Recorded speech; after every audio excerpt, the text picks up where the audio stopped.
And to be fair, Dennis, before I come into academy football, I kind of thought it'd be a bit like that. I thought it'd be a little bit like, right, everyone's competing for one position, everyone wants to kind of fight for that one thing. Yeah. You don't really see much of it. Now, I have a different opinion on aftercare, because for me, aftercare starts when they arrive. They're obviously part of a team, but at the end of the day, they're competing for the same scholarship places and whatnot. So, yeah, how much do you think that takes away from it? Do you know what? One thing I'd say about Burnley is that it's a very, very family-orientated club. So everyone actually gets on. And I haven't seen, and to be fair, Dennis, before I come into academy football, I kind of thought it'd be a bit like that. I thought it'd be a little bit like, right, everyone's competing for one position, everyone wants to kind of fight for that one thing. Yeah. You don't really see much of it because of the environment we've created and the culture that the club have created here is everyone just comes here and gets on with it. No one really kind of thinks it's a competition. They don't really get taught about that. We try and create the environment. They're here for fun, play football, and then eventually your efforts will match where you get. So, and to be fair, speaking to their head of coaching here and the academy staff here, if there's 3 players that are good enough, they'll take 3 people into their scholarship.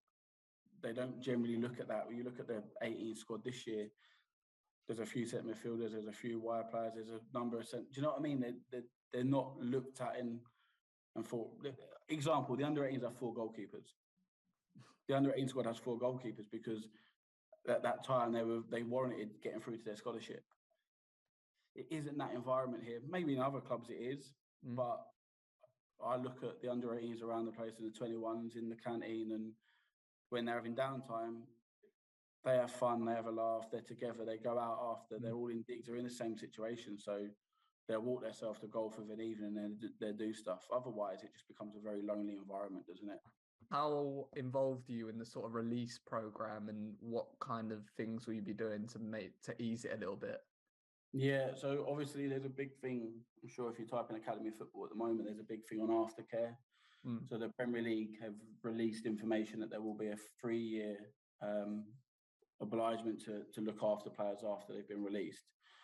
Now, I have a different opinion on aftercare, because for me, aftercare starts when they arrive.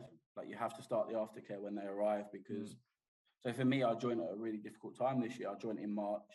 The 16s had been told whether they're being retained or released in December, and it was my job to kind of pick up the journey from there. And I didn't know them. I didn't know their name. They didn't know who I were. So for me to ring them up and start having a conversation with them about how they feel, and it kind of just becomes a bit of a tick box.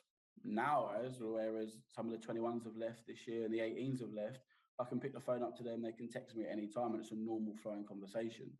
So I start that journey with them when they arrive at the club, because you have to build them relationships. You have to build that rapport with them. So when that inevitable thing happens, at the ending happens, you can then work with them as you would do within the club. Because one thing that's the nice thing for me is I'm not part of them decisions, in terms of it's not my decision whether they stay or they go. Obviously, I have an opinion from around the place, and there's their character and there's their personality, but I'm not making that decision whether they go. And they're quite good at seeing that. I think you see in the documentary that the first few hours or the first few days are tough, but once they've settled down, they're willing to talk to you, they're willing to engage with you. But equally, some of them just want to just crack on with their life, and they don't want to keep being hounded by the club. They don't want to keep being asked about what they're doing. They want to move on, and they're either join different football clubs or they're join different careers. And the big thing for me is about we celebrate the fact that it's not only success being a footballer, there's so much more to life, and there's so many more successes, that we should celebrate the fact of players getting into different professions as well.